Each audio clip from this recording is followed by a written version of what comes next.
Hi guys, এই চাওক আপোনালোকে চাব পাৰে কিমান পানী হৈছে এই ছাতৰ ওপৰত। এই মছজিদৰ ছাতৰ পৰা এইটো মছজিদৰ মাইক, এই ছাতৰ ওপৰত পানী চাওঁ আপোনালোকে চাব পাৰে কিমান হৈছে। এয়া এইটো আজি আমি চাফা কৰিব আহিছোঁ। এইবিলাক মছজিদৰ হেৰি আমাৰ মানুহ নামাজ মৰা মানুহো কম আৰু লগতে এইফালে চাফা কৰা মানুহো কম মছজিদত, কিন্তু কথা কোৱা মানুহ বহুত হয় আমাৰ মছজিদত। মানে কাম কৰাত নাই কিন্তু কথা কোৱাত বহুত, মিটিং আকাৰে তাৰমানে ভাষণ দিয়া বহুত ওলায়, কিন্তু কাম কৰা মছজিদত কাম কৰা আৰু নামাজ পঢ়াত মানুহ নাই। গতিকে চাব পাৰে আপোনালোকে কেনেকুৱা অৱস্থা হৈছে। এখন ছাতত কমচে কম কিমান পানী হৈছে চাওক। এখন ছাতত এনেকৈ বানপানী, মানে বানপানী হৈ গৈছে একদম। কিমান পানী চাওক আপোনালোকে চাচোন। এটা আমাৰ ল'ৰা এইকেইটা চাফা কৰিব আহিছে আজি। গোটেই এইবিলাক চাফা কৰা হ'ব আপোনালোকক, আৰু আপোনাৰ পাইপ লাইনো চাফা কৰা হৈ যাব।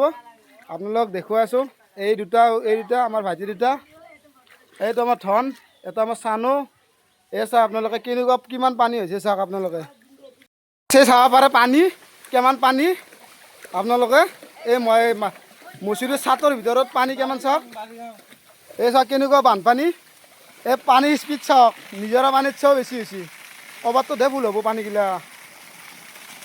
চাব পাৰে কেনেকুৱা কি বঢ়িয়া পানী হৈছে, বঢ়িয়া পানী পৰি আছে। এইবিলাক চাব পাৰে পানীয়ে পানী, বানপানী। অঁ কঁঠাল এখন আন, কঁঠাল এখন আন।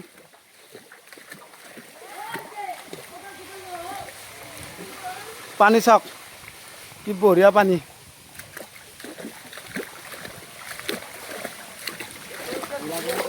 কিমান দিনৰ পানী বা ইয়াতে জমা হৈ আছে।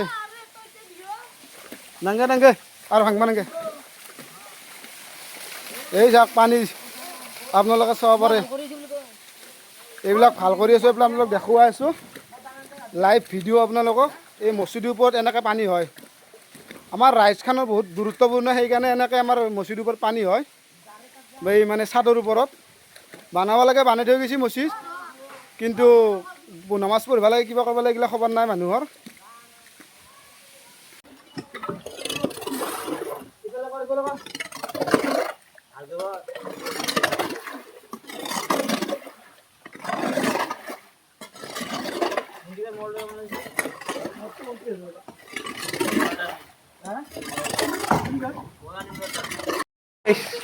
মাটি রানব পানি।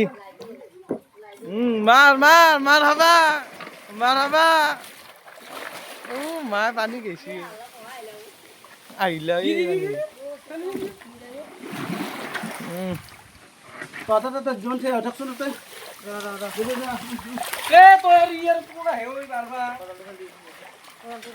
হাইকে আছে দুটা, এইটো ততলা। অ জনে